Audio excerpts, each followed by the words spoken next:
Bo'ldi. 3-nuqta tegishini ham kutib o'tirmadi.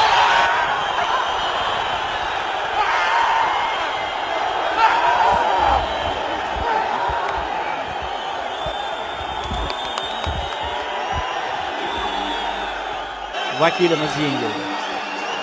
Hozir murabbiylar shtabidan e'tiroz bo'lyapti. Nikulin 3 nuqta yerga tegmadi, ya'ni havoda chayqalib turgan edi. Ya'ni ko'z bir nuqtada bo'lmasa ham to'xtatishi mumkin.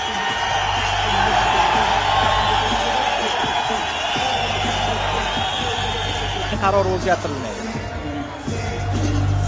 Prof boksda jang to'xtatilgandan so'ng bo'ldi.